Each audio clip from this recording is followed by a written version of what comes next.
अस्सलामुअलैकुम my dear students, welcome back to my channel Amjad Siddique biology.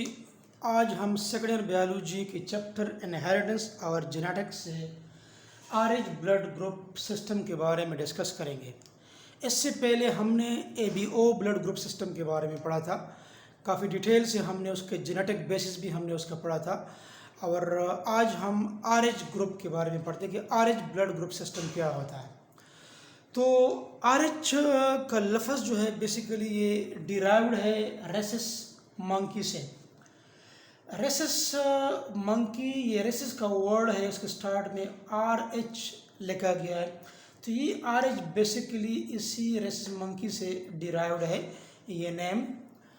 इसको, इसके एंटीजन को सबसे पहले लैंडस्टेनर ने 1930 में रेसिस मंकी में डिस्कवर किया था। मतलब जो आरएच फैक्टर है इसके लिए जो एंटीजन होता है वो आरएच मंकी में लैंडस्टेनर ने 1930 में डिस्कवर किया था।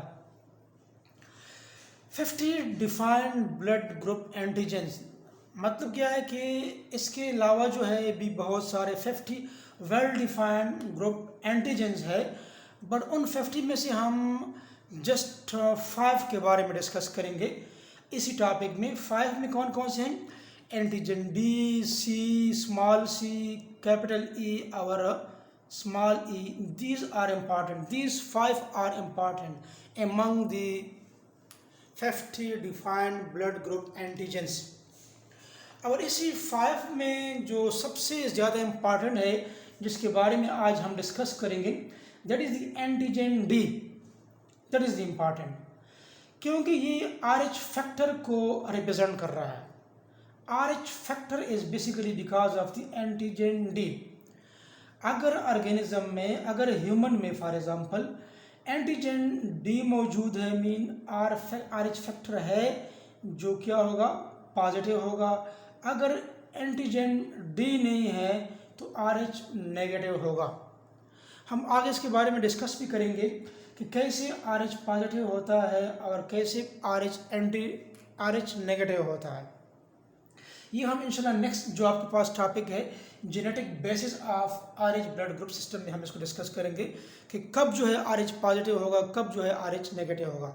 तो इधर मैं बता दूँ थोड़ा सा कि जब आरएच फैक्टर होता है, बेसिकली आरबीसी जो होता है, आरबीसी के सरफेस पर आरएच एंटीजन होता है, एक प्रोटीन होता है। अगर आरबीसी के सरफेस पर आरएच एंटीजन मौजूद है तो आरएच पॉजिटिव होगा। अगर आरएच एंटीजन नहीं है तो फिर क्या होगा? आरएच नेगेटिव होगा। इस तरह के हम कहते हैं कि ब्लड ग्रुप्स होते हैं ना, कि ए पॉजिटिव, बी पॉजिटिव, तो इसमें आरएच फैक्टर होता है। जो एन negative, B negative and others, तो इसमें क्या होता है? फिर आरएच नेगेटिव होता है। तो पॉजिटिव और नेगेटिव का जो ब्लड ग्रुप जो है इसका भी आरएच फैक्टर के साथ क्या होता है? एक डायरेक्ट रिलेशनशिप है।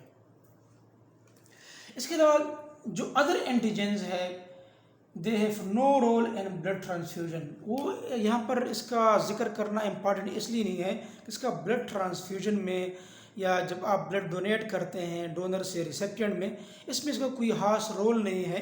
दैट्स वाई इधर ये जानना जो है इम्पॉर्टेंट नहीं है, क्योंकि हमारा टॉपिक जो बेसिकली है वो इसी डी के साथ है। हम डी के बारे में डिस्कस करेंगे। D antigen incompatibility between D donor and recipient. D antigen incompatibility between donor and recipient. D से डोनर, आर से रिसिपिएंट, मैंने सिंपल लिखा है डी एंड आर। इनकम्पैटिबिलिटी क्या होता है? बेसिकली अदम मुताबिकत, बेआहंगी। जब डोनर का के ब्लड का, रिसिपिएंट का ब्लड का आपस में जोड़ ना आ जाए, इसको हम कहते हैं इनकम्पैटिबिलिटी।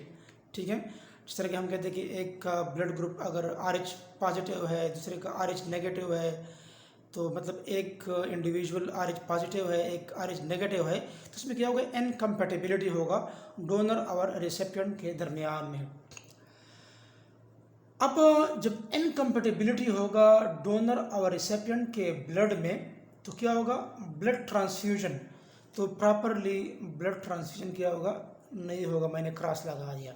ब्लड ट्रांसफ्यूजन प्रॉपरली नहीं होगा और साथ साथ हीमोलिटिक डिजीज़ काज हो जाता है। Hemolytic disease, hemo mean blood, lytic mean splatting, RBC की बर्स्टिंग होना शुरू हो जाती है। आरबीसी की बर्स्टिंग शुरू हो जाती है कब?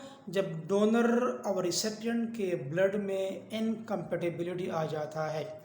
आगे हम डिस्कस करेंगे कि एक मदर है, एक फीमेल है, वो प्रेग्नेंट है और उसका RH नेगेटिव है।